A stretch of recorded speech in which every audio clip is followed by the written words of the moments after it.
Brace த Lord. கர்த்தருடைய பரிசுத்த நாமத்துக்கு மகிமை உண்டாவதாக.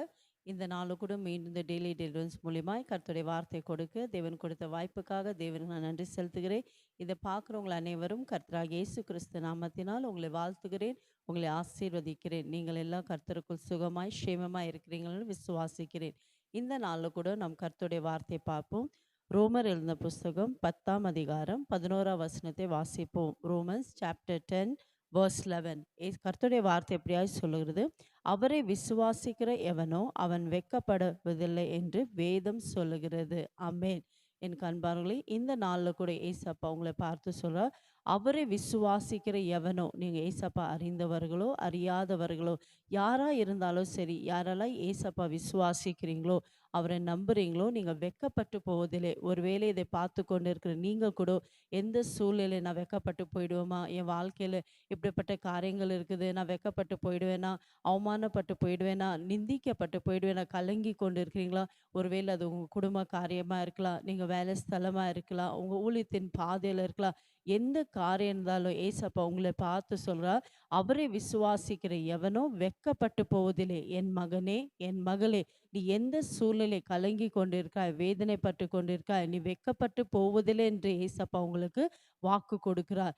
ஏசப்பாவை ஏற்றுக்கொண்ட ஒவ்வொரு ஜனங்களுக்கு ஏசப்பா சொல்றார், என் மகனே நீ வெட்கப்பட்டு போவதில்லை. ஒருவேளை உங்க சூழ்நிலைகள், உங்க பிரச்சனைகள், உங்க காரியங்கள் தலைகீழா இருக்கலாம். ஒருவேளை என் வாழ்க்கையில எந்த ஆசீர்வாதம் இல்லாம இருக்கு, ஒருவேளை என் வாழ்க்கையில இந்த தொழில ஒரு வளர்ச்சி இல்லாம இருக்கு, நான் வெட்கப்பட்டு போயிடுவேனா, இல்லை என் குடும்ப சூழ்நிலை நிமித்தம் நான் வெட்கப்பட்டு போயிடுவேனா, என் குடும்ப சம் ரிலேஷன் மத்தியில் நான் வெட்கப்பட்டு போயிடுவேன்னு நான் கலங்கி கொண்டு இருக்கீங்களா?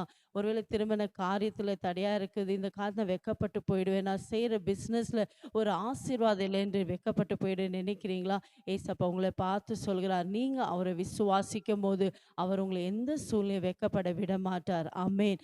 ஏசப்பா இன்றைக்கு ஜீவிக்கிற தேவனாக இருக்கிறார். அவரை நம்பி வருகிற பிள்ளைகளுடைய வாழ்க்கையில் அவர் அற்புதங்களை செய்கிற தேவனாக இருக்கிறார். நம்ம வேதத்தில் கூட எத்தனையோ இடத்துல பார்க்கிறோம், ஏசப்பா யாரெல்லாம் நம்பி வந்து அவர் வார்த்தையை விசுவாசித்தாங்களோ அவங்க விசுவாசத்தின்படியே ஏசப்பா அவங்க வாழ்க்கையில் அற்புதம் செய்தார். அதே போல நீங்கள் கூட ஒருவேளை உங்கள் வாழ்க்கை பிரச்சனைகள், உங்களுடைய சூழ்நிலைகள் எதிர்பாராமல் இருக்கலாம். ஒருவேளை உங்கள் சூழ்நிலையை பார்க்கும்போது கடினமாக இருக்கலாம். ஆனால் ஏசப்பாவை நீங்கள் விசுவாசிக்கும் போது ஏசப்பா உங்களை எந்த சூழ்நிலை வெட்கப்பட விட மாட்டார். ஆமென். என் கண்பார்களே, ஒரு வாலிப தங்கச்சியுடைய வாழ்க்கையில் கூட பார்க்கும்போது ஏசப்பாவை ஏற்றுக்கொண்டு அந்த மகளுடைய வாழ்க்கையில் அநேக சூழ்நிலை அவருடைய விசுவாசத்தை விட்டு விடுபடியான ஒரு சூழ்நிலை, திருமண காரியத்தில் தடியாக இருந்துச்சு, குடும்ப வாழ்க்கையில் தடியாக இருந்துச்சு, என்ன செய்வதுன்னு கலங்கி கொண்டுறான். ஆனால் அந்த மகளுடைய விசுவாசம் ஏசப்பா மேலே உறுதியாக இருந்துச்சு. ஏசப்பாவை நம்பி இருந்தா, அவள் வாழ்க்கையில் ஏசப்பா இருந்த எல்லா தடைகளை எடுத்து போட்டா. அவள் ஏசப்பா மேலே வைத்து இந்த விசுவாசத்தை கர்த்தர் பார்த்து இன்றைக்கு அந்த மகளுடைய வாழ்க்கையில் அற்புதங்களை செய்து ஆசீர்வாதத்தோடு வைத்திருக்கா. காரணம் என்னன்னா, அந்த வாலிப தங்கச்சி ஏசப்பாவை விசுவாசித்தாங்க.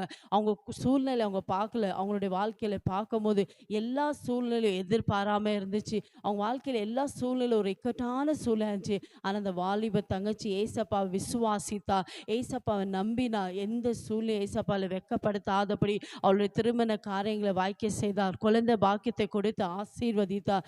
அதே தேவன் இன்றைக்கு உங்கள் வாழ்க்கையில் கூட ஏசப்பா அற்புதங்களை செய்ய போகிறார். நீங்கள் அவரை விசுவாசிக்க வேண்டும். உங்களை சூழ்நிலை கண்டு, உங்கள் பிரச்சனைகளை கண்டு விசுவாசத்தை விட்டு விடாதீங்க.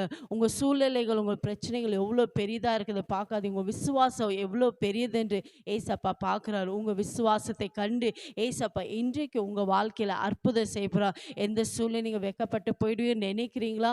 வேலை ஸ்தலத்தில் நான் வெட்கப்பட்டு போயிடுவேனோ, குடும்பத்தின் சூழ்நிலை நான் வெட்கப்பட்டு போயிடுவேனோ, இல்லை ஊழியத்தின் பாதையில் வெட்கப்பட்டு போயிடுவேன்னு நினைக்கிறீங்களா? ஏசப்பா உங்களை பார்த்து தான் சொல்ல, என் மகனே, என்னை நீ விசுவாசிக்கும் போது நான் எந்த சூழ்நிலை உன்னை வெட்கப்பட விட மாட்டேன். இருக்கிற இடத்துல தலைகளை தாழ்த்தி ஏசப்பா நோக்கி நாம் செபிக்கலாமா? எங்களை அதிகமாக நேசிக்கிற தகப்பனே, ஏசப்பா இந்த அருமையான இந்த நல்ல வேலைக்காய் ஸ்தோத்திரப்பா. இந்த வேலை கூட ராஜா நீங்கள் வாக்கு கொடுத்தீரப்பா, உண்மை விசுவாசிக்கிற எவனோ வெட்கப்பட்டு போவதில்லை என்று இந்த வார்த்தை விசுவாசிக்கிறப்பா. ஒருவேளை என் ஜனங்கள் எந்த சூழ்நிலைப்பா விசுவாசத்தை எழுந்து போய் நான் வெட்கப்பட்டு போயிடுவேன் என்று கலங்கி கொண்டிருக்காங்கப்பா, என் ஜனங்களுடைய வாழ்க்கையில் அற்புதம் செய்வீராக. உண்மை விசுவாசிக்கிற ஒவ்வொரு பிள்ளைகளுக்கு அப்பா அற்புதங்கள் நடக்க நடக்கட்டும் அப்பா, அதிசயங்கள் நடக்கட்டும். உம்முடைய நாமத்தை மையப்படுத்தட்டும் ஏசப்பா. எந்த சூழ்நிலை வெட்கப்பட்டு போயிடுவேன்னு கலங்கி கொண்டிருக்கிறாங்க, அதே சூழ்நிலை அவங்களை கனப்படுத்துவீராகப்பா, அவங்களை ஆசீர்வதிப்பீராகப்பா, இயேசுவின் நாமத்தில் பிதாவே, ஆமென். God bless you.